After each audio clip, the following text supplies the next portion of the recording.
पाकिस्तान और दुनिया भर में देखने और सुनने वालों को अब्दुल कादिर का सलाम। पाकिस्तान में 12 जनवरी की सुबह का आगाज है, बल्कि अब तो जरा लेट आवर्स है और हम ये व्लॉग इसलिए रिकॉर्ड कर रहे हैं ताकि कराची जलसे के इख्तितामी लम्हात के बाद जरा समराइज कर सके कि आउटकम क्या निकला इस पूरी प्रैक्टिस के बाद। हो क्या रहा है, पीटीआई का वंडर बॉय या थंडर बॉय, कुछ भी आप कह लीजिए, सुहेल आफरीदी को तरह तरह के अलकाबात मिलना शुरू हो गए हैं। ये मेरा ख्याल है उनके पॉलिटिकल कैरियर के दो बेहतरीन फैसलों में से शायद ये दो फैसले थे, एक लाहौर जाना और दूसरा कराची का ये 3 रोजा दौरा करना। तो सिंध का 3 रोजा तूफानी शोडाउन अब से कुछ देर पहले खत्म हुआ है। जाते जाते भी वो लियारी पहुंच गए अपने लोगों से मिलने के लिए, क्योंकि पहले शायद वो कुछ जगहों पे नहीं जा सके, तो इख्तितामी लम्हात पे उन्होंने जो कमिटमेंट्स की थी उसे वो पूरा कर रहे हैं।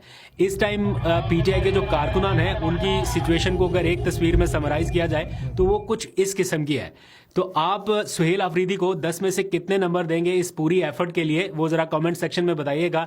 थंडर बॉय हैं या वंडर बॉय हैं, इसके बारे में भी बात करते हैं, लेकिन इनके पूरे 3 रोजा शोडाउन का जो शो स्टॉपर रहा उसके ऊपर बात करते हैं। वो था कराची का जलसा, जिसकी लोकेशन अभी तक मालूम नहीं है कि उस जलसे की एग्जैक्ट लोकेशन क्या थी। बागे जिना थी, मज़ार कायद की कोई सामने की कोई रोड थी, नुमाइश चुरंगी थी, नागन चुरंगी थी, कुरंगी थी, क्या था? हर जगह के ऊपर कोई ना कोई एक्टिविटी इस तरह से लोग निकले हुए थे। पता चल रहा था कि यहीं पे जलसा हो रहा है। और उस बंदे ने क्या जबरदस्त बात की थी, जब उनसे पूछा किसी साफी ने कि आपको तो आगे जाने नहीं दिया जा रहा, अगर आप ना पहुंचे तो क्या करेंगे, तो उन्होंने कहा था जिस जगह पर निकलेंगे, जिस जगह पे खड़े होंगे वहीं पे जलसा होगा। और एग्जैक्टली वैसे हुआ।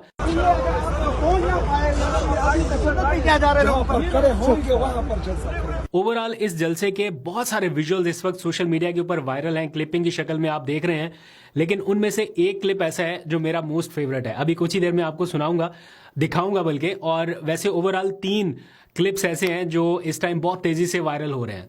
तो वो तीनों क्लिप्स एक एक करके आपको दिखाता हूं, फिर आप बताइएगा कि आपका मोस्ट फेवरेट कौन है। 2 दिन पहले किसी को पता नहीं था कि जलसा होना है, तैयारियां कहां पर होनी है किसी को पता नहीं है। ये ऐसा जलसा जिसमें ना कुर्सियां हैं, ना कंटेनर है, ना साउंड सिस्टम है। वो 25 लाख रुपए सिंध गवर्नमेंट ने पता नहीं किस बात के लिए थे कि 25 लाख रुपए जमा कराएं।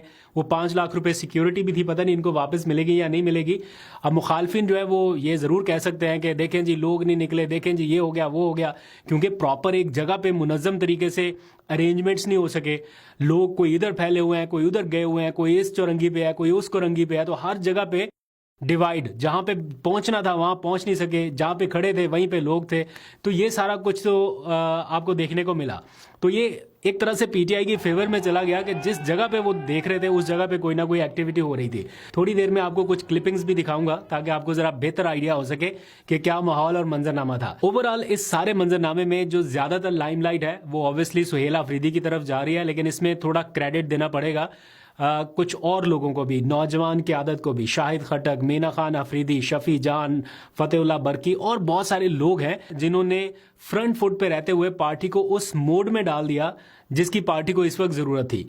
ये नौजवान क़यादत जब से सामने आई है, वो लोग भूल गए शफकत महमूद को, लोग भूल गए वो परवेज खटक और वो जो बुजुर्ग क़यादत जिन्होंने संभाला हुआ था पार्टी को, या जिनके बारे में तासुर था कि यही पार्टी है, अगर ये निकल गए तो पार्टी टूट जाएगी।